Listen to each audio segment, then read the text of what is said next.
రాష్ట్ర ముఖ్యమంత్రి విద్యార్థులను క్షమించరాని రీతిలో దూషించారని ఆరోపిస్తూ వెంటనే క్షమాపణలు చెప్పి రాజీనామా చేయాలని భారతీయ జనతా యువ మోర్చా మెదక్ జిల్లా అధ్యక్షులు శ్రీనివాస్ గౌడ్ డిమాండ్ చేశారు. భారతీయ జనతా యువ మోర్చా రాష్ట్ర అధ్యక్షులు గణేష్ కుండే పిలుపు మేరకు జిల్లా అధ్యక్షులు శ్రీనివాస్ గౌడ్ ఆధ్వర్యంలో శనివారం మెదక్ పట్టణంలోని రామదాస్ చౌరస్తా వద్ద ముఖ్యమంత్రి దిష్టిబొమ్మను దగ్ధం చేసి నిరసన తెలిపారు. ఈ సందర్భంగా శ్రీనివాస్ గౌడ్ రాష్ట్ర యువ నాయకుడు వాల్దాస్ అరవింద్ గౌడ్ మాట్లాడుతూ ఒక రాష్ట్రానికి ముఖ్యమంత్రి హోదాలో ఉండి ఇంజనీరింగ్ విద్యార్థులను నేరస్తులు మానసిక వికలాంగులుగా సంబోధించడం అత్యంత బాధాకరమని అన్నారు. విద్యార్థుల ఫీజు రియంబర్స్మెంట్ బకాయిలు విడుదల చేయాలని కోరినందుకే వారిని అవమానించేలా వ్యాఖ్యలు చేయడం సరికాదన్నారు. విద్యాశాఖను తన వద్దే ఉంచుకుని విద్యార్థులకు న్యాయం చేయకుండా వేల కోట్ల రూపాయల ఫీజు రియంబర్స్మెంట్ బకాయిలు విడుదల చేయడం లేదని ఆరోపించారు. విద్యార్థుల సమస్యలను వెంటనే పరిష్కరించాలని, లేకుంటే రాష్ట్ర వ్యాప్తంగా పెద్ద ఎత్తున ఉద్యమాలు చేపడతామన్నారు. పరిపాలన సాగించలేకపోతే ముఖ్యమంత్రి పదవికి రాజీనామా చేయాలని డిమాండ్ చేశారు. శాంతియుతంగా నిరసన తెలుపుతున్న భారతీయ జనతా యువ మోర్చా కార్యకర్తలకు పోలీసులను అదుపులోకి తీసుకుని పోలీస్ స్టేషన్లకు తరలించడం ప్రభుత్వం అణచివేత ధోరణికి నిదర్శనమని ఆగ్రహం వ్యక్తం చేశారు. ఈ కార్యక్రమంలో భారతీయ జనతా పార్టీ పట్టణ అధ్యక్షులు నాయిని ప్రసాద్ తో పాటు భారతీయ జనతా యువ మోర్చా నాయకులు ప్రేమిల గణేష్, నర్సింగ్, రవి, రమేష్, గిరి, ప్రవీణ్, మధు, బాబ్లు, సన్నీ, మహేందర్, శ్యామ్ గౌడ్, చందు, సాయి, రాజేష్, దశరథ్, అనిల్, రాహుల్, సాయి గౌడ్, విక్రమ్, ప్రణయ్ తదితరులు పెద్ద సంఖ్యలో విద్యార్థులు కార్యకర్తలు పాల్గొన్నారు.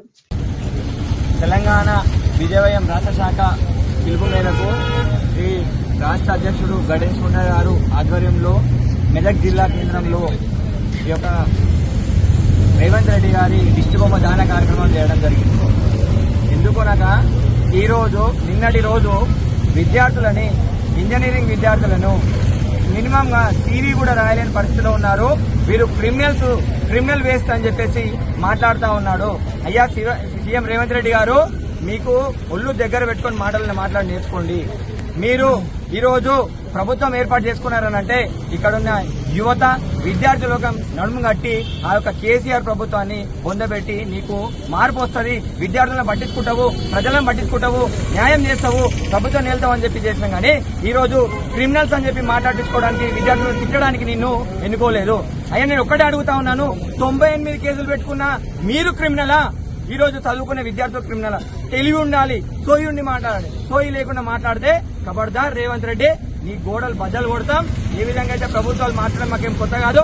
ఈ మెడల్ పంచి ఈ యొక్క ప్రభుత్వాన్ని కూలగొట్టడానికి కూడా విజయవాడ వెనకాలని చెప్పేసి ఈ సందర్భంగా హెచ్చరిస్తా ఉన్నాము.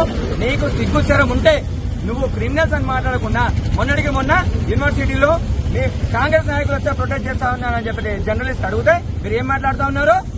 పక్కన ఆర్టిస్ట్ క్లాస్ రోడ్ దగ్గర బిర్యానీ తాగి వచ్చి మా పైన మాట్లాడుతా ఉన్నారా?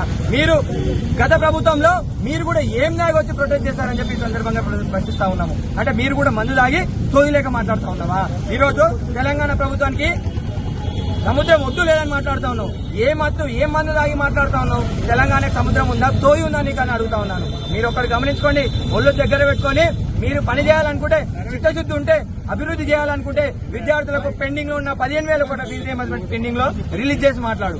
ప్రజలకి వడ్ల కొనుగోలు కేంద్రాల్లో జాప్యం లేకుండా కొనుగోలు చేసి మాట్లాడు. ఈ రోజు నువ్వు ఇచ్చిన 6 గ్యారెంటీల్లో మహాలక్ష్మి పథకం 2,500, నిరుద్యోగులకు 2 లక్షల ఉద్యోగాలు ఇస్తాను కదా, ఒక్క ఉద్యోగం ఇస్తే చూపియో, అవి 2 లక్షల ఉద్యోగాలు భర్తీ చేయాలని చెప్పేసి ఈ సందర్భంగా హెచ్చరిస్తా ఉన్నాం. ఈ రోజు నిరుద్యోగ భృతి అన్నావు, నిరుద్యోగులను నట్టేయడం ఉంచినావు. దిల్సుఖ్ నగర్ లో దీనంగా ఎదురు చూస్తా ఉన్నారు. అశోక్ నగర్ లో ఆకలితో అలమటిస్తా ఉన్నారు. కానీ నువ్వేం చేస్తున్నావు? వాళ్ళందరి పైన లాఠీ చార్జ్ చేస్తున్నావు. సిగ్గుచరం ఉందా అని చెప్పి రేవంత్ రెడ్డిని అడుగుతా ఉన్నాను. ఈ రోజు మీరు అక్కడ ఢిల్లీలో మాత్రం మీ కాంగ్రెస్ నాయకులు విద్యార్థులపై లాఠీ చార్జ్ చేస్తే అప్పుడే విద్యార్థికి సైకో లాఠీ చార్జ్ మారేక అని చెప్పి అడుగుతా ఉన్నారు. మీకు సిగ్గుచారం ఉందా? ఈ రోజు పోలీసులను అడ్డం పెట్టుకొని పోలీసు జులుం చూపించుకోండి. విద్యార్థుల పైన లాఠీ చార్జ్, విద్యార్థుల పైన మీరు జులుం చూపించడం ఎంతవరకు కరెక్ట్ అని చెప్పేసి ఈ సందర్భంగా అడుగుతా ఉన్నాం. మీరు అక్రమ కేసులు బనాయించుకుంటా మీరు ఈ విధంగా వ్యవహరిస్తే మాత్రం మీ గవర్నమెంట్ కూలగొట్టడానికి కూడా వెనకాడబోమని ఈ సందర్భంగా హెచ్చరిస్తున్నాం. రేపటి రోజు అసెంబ్లీ ముట్టడిస్తాం. మీరు బహిరంగంగా మీరు అన్న క్రిమినల్ వేసుకుని ఏ విధంగా అయితే మాట్లాడిలో దానికి మీరు బహిరంగంగా విద్యార్థులకు క్షమాపణ చెప్పాలి. లేని పక్షాన అసెంబ్లీ ముట్టడి చేస్తాం. మీ యొక్క గోడలు బద్దలు కొట్టి మీ ప్రభుత్వం కూలగొడతామని చెప్పి బీజేపీ తరఫున హెచ్చరిస్తా ఉన్నాం. ఖబర్దార్ రేవంత్ రెడ్డి. Down down Revanth Reddy.